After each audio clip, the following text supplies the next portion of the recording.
Welcome back to More or Less Chefs. My name is Colleen, and today we're going to share with you a paneer recipe with coconut, mint, sesame seeds, and peanuts. So lots of interesting and different type of flavors going into this curry. So let's get started in making it. So let's get started. First off, I'm going to just dry roast some peanuts. It's going to take about, about 5 to 7 minutes, and then we can add in the sesame seeds. And I'm going to do this in medium heat for the most part, and that's because you really do want to be patient as you're dry roasting, these ingredients. They do take time, and that's when you're going to get the best flavors, and you can see that it's nice and golden brown now. And then I'm going to add in coconut. I'm using the frozen coconut. Of course, you can use fresh if you have that available at your disposal. I just typically carry frozen coconut in my pantry, in my fridge, so I can just use that instead.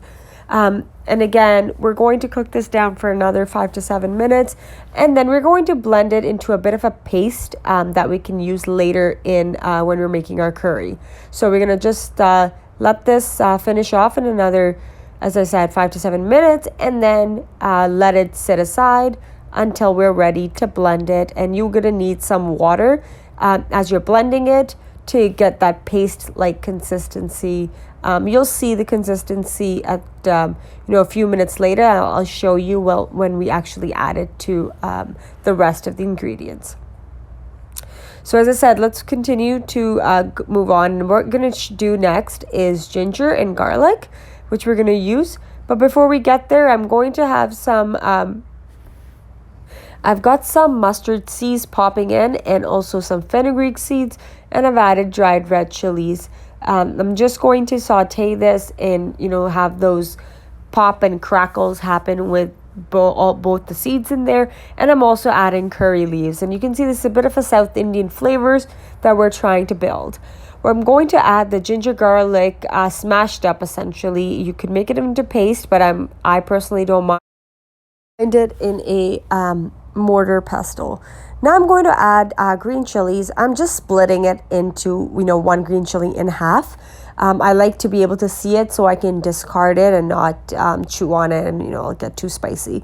I've got some white onions that I've added as well. Feel free to use red onions as well if you have that available.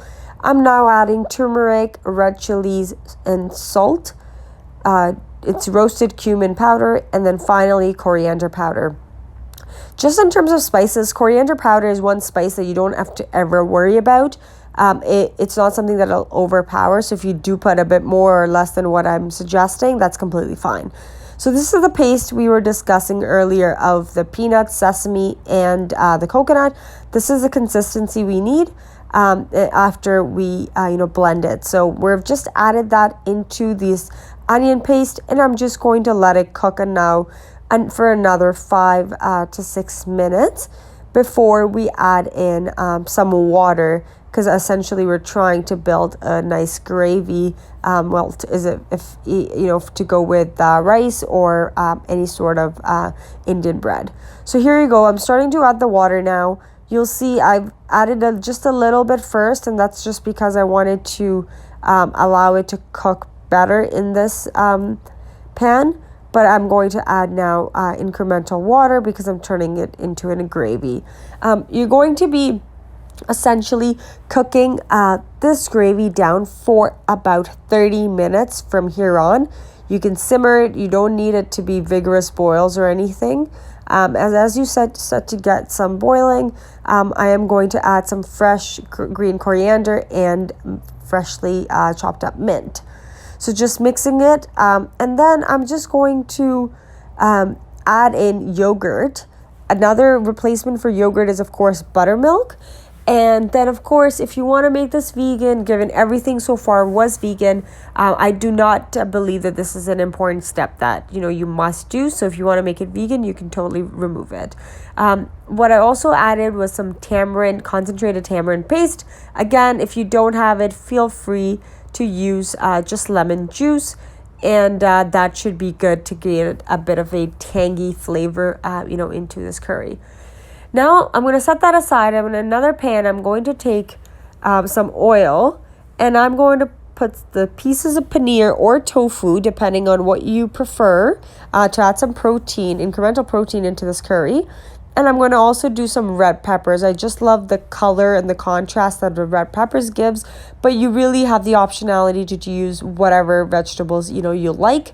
And that's really it. I'm going to go ahead and add this into the container here in the serving bowl with the vegetables, and there is your paneer, coconut, sesame, and peanut curry ready. Hope you guys enjoyed this recipe, and if you do have any questions, feel free to drop us a note.